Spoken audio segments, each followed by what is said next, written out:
Hello and welcome to the Fast Five presented by IU Sports Media. I'm Hayden Smith. And I'm Dagan Del Fiero. And we're here to give you the fastest 5 minutes in Hoosier sports.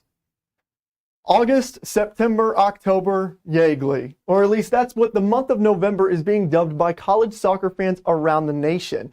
After not receiving a national seed in the NCAA tournament, the Indiana Hoosiers have become easily one of the hottest teams in the country. The Hoosiers have not lost a match since October 24th, over a month ago. But now Indiana finds themselves in familiar territory as they travel north to face the Notre Dame Fighting Irish in the NCAA quarterfinals. Following Yeagley's 200th career win, both sides squared away in the season opener up in South Bend, resulting in a 1-1 draw.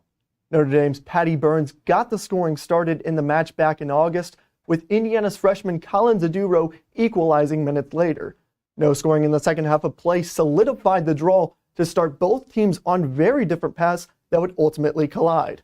A trip to the College Cup on the line, the lights will shine the brightest in South Bend on Saturday.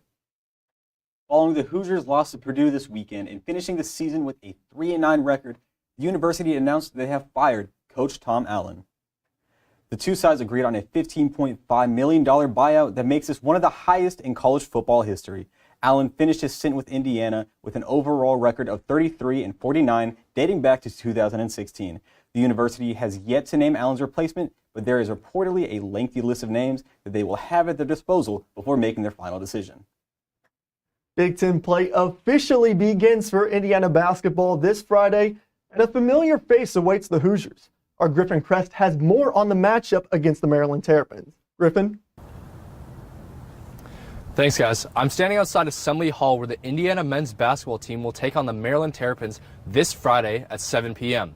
The big storyline in the season has been guard Xavier Johnson, who did not play in the second half of the game against Harvard. IU head coach Mike Woodson has this to say about Johnson's injury moving forward.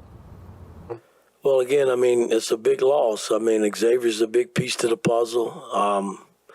But, my theme has always been is next man up. You guys got to stay ready to play. Whoever is called upon, you got to step up and play. And I thought Anthony came in and gave us some positive minutes, and Gabe, brought it down the stretch. He brought it home. So, it's what it is. IU forward Mackenzie Mbako has been a question mark this season in terms of scoring and overall play. But last game, he showed his true five-star potential against the Harvard Crimson with 18 points, 8 rebounds, and 1 assist. IU head coach Mike Woodson had this to say about Mbako moving forward. He's a freshman, and he's been working. And hopefully this will be a nice carryover to the next game. This will also be a homecoming game for Maryland center Jordan Geronimo, who spent his last 3 seasons with the Hoosiers before transferring in the offseason. Let's see if IU can fend off Geronimo and Maryland once again. Thanks, Griffin. The Indiana women's basketball team have been on fire as of late, winning 4 straight. They're looking to go for 5 when they face off against the Maine Black Bears at the Cross Insurance Center in Portland, Maine, Thursday at 7. The matchup to look forward to will be between Indiana's Sarah Scalia and Maine's Ann Simon. The 2 senior guards have had an interesting stretch as Simon has been significantly better at home, while Scalia has been significantly worse on the road.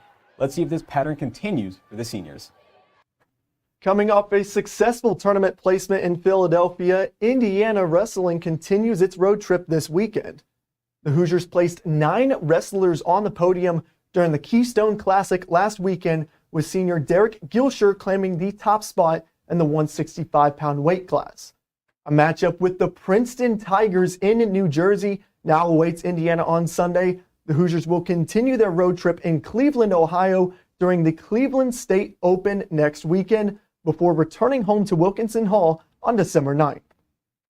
And that'll do it for our show today. Thank you so much for tuning in. Be sure to follow us on all platforms at IU Fast 5 to stay up to date on all the news you need to know on Indiana sports. Until next time, I'm Hayden Smith. And I'm Dagan Del Fiero. We'll see you later.